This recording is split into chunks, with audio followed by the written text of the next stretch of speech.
ഇന്ന് നമ്മൾ ചെയ്യാൻ പോകുന്നതെന്ന് വെച്ച് കഴിഞ്ഞാൽ ഇൻബൗണ്ട് ഔട്ട്ബൗണ്ട് എങ്ങനെ ചെയ്യാവുന്നതാണ്. അപ്പോൾ നമുക്ക് വേണ്ട സോഫ്റ്റ്വെയറിൻ്റെ നെയിം നമ്മളതിൻ്റെ പാത്ത് ഫയൽ എടുക്കണം. അപ്പോൾ നമ്മൾ ആ സോഫ്റ്റ്വെയറിൻ്റെ ഓപ്പൺ ഫയൽസ് എടുക്കുക.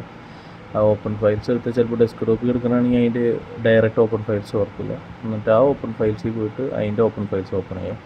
അതിന് ശേഷം അതിൻ്റെ നമ്മൾ ഇല്ലുസ്ട്രേറ്റർ എന്നുണ്ടെങ്കിൽ ഇല്ലുസ്ട്രേറ്ററിൻ്റെ അതിൽ റൈറ്റ് ക്ലിക്ക് ഞെക്കിയതിന് ശേഷം അതിൽ കോപ്പി ആസ് പാത്ത് ഉണ്ടാവും, എടുക്കുക. അതിന് ശേഷം വിൻഡോസ് ഡിഫൻഡർ അഡ്വാൻസ് തുറക്കുക. അതിൽ ഇൻബൗണ്ട് ഔട്ട്ബൗണ്ട് ചെയ്യാനുള്ള സാധനങ്ങളൊക്കെ ഉണ്ട്. അതിൽ ന്യൂ റൂൾസ് എടുക്കുക. ഒന്ന് റീഫ്രഷ് ചെയ്ത എല്ലാ സാധനങ്ങളും ന്യൂ റൂൾസ് എടുത്തു കഴിഞ്ഞാൽ അതിൽ പ്രോഗ്രാം എന്നുള്ളതിൽ നമ്മൾ ടിക്ക് ചെയ്യുക. ടിക്ക് ചെയ്തതിന് ശേഷം നെക്സ്റ്റ് അമർത്തുക. നെക്സ്റ്റ് അമർത്തി കഴിഞ്ഞാൽ മറ്റേ പാത്ത് അവിടെ ഇപ്പോൾ നമ്മൾ കൺട്രോൾ V അമർത്തി കഴിഞ്ഞാൽ അതിൻ്റെ ലാസ്റ്റിൽ ഫ്രണ്ടിലുള്ള അത് മാറ്റുക.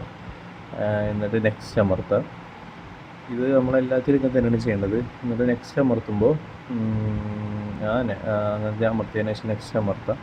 നെക്സ്റ്റ് അമർത്തിയതിന് ശേഷം മറ്റേ ബ്ലോക്ക് ഇൻ്റർനെറ്റ് എന്നുള്ള സാധനത്തിൽ ക്ലിക്ക് ചെയ്തതിന് ശേഷം ഒരു പ്രാവശ്യം കൂടി നെക്സ്റ്റ് അമർത്തി കഴിഞ്ഞാൽ പ്രൈവറ്റ് എല്ലാം അതിലുണ്ടായിരുന്ന എല്ലാ സാധനവും ടിക്ക് ചെയ്യുക. എന്നുവെച്ചാൽ പ്രൈവറ്റ് പബ്ലിക് ഇതിലെല്ലാം ടിക്ക് ചെയ്തതിന് ശേഷം എന്തെങ്കിലും പേര് കൊടുത്തിട്ട് ഫിനിഷ് അമർത്താം. അപ്പോൾ ഈ ഇൻ്റർനെറ്റ് കണക്ഷനിലേക്കുള്ള ഇൻബൗണ്ട് എന്തായാലും നമ്മൾ ബ്ലോക്ക് ചെയ്തിട്ടുണ്ട്. ഇനി ഔട്ട്ബൗണ്ട് റൂൾസ് നമ്മൾ സെറ്റ് ചെയ്യണം. അപ്പോൾ ഔട്ട്ബൗണ്ട് ഓപ്പൺ ചെയ്തതിന് ശേഷം അതിൽ ന്യൂ റൂൾസ് എടുക്കുക. ഇപ്പം നമ്മൾ നേരത്തെ ചെയ്ത പോലെ പ്രോഗ്രാംസ് എടുക്കുക. അതിൽ നമ്മൾ പാത്ത് ഫയൽ അടിക്കുക. ഫ്രണ്ടിലത്തെ ബാക്കിലത്തെ ഇത് കളയാം. പിന്നെ അതിന് ശേഷം നമ്മൾ നെറ്റ്വർക്ക് ബ്ലോക്ക് ചെയ്യാം. പിന്നെ അതിന് ശേഷം റൂൾസ് നമ്മൾ പബ്ലിക് പ്രൈവറ്റ് എന്നുള്ളതെല്ലാം കളയാം. എല്ലാം കളയാൻ എല്ലാത്തിലും ടിക്ക് അമർത്താം. എന്നിട്ട് ഏതെങ്കിലും പേര് കൊടുക്കുക, ഫിനിഷ് അമർത്തുക.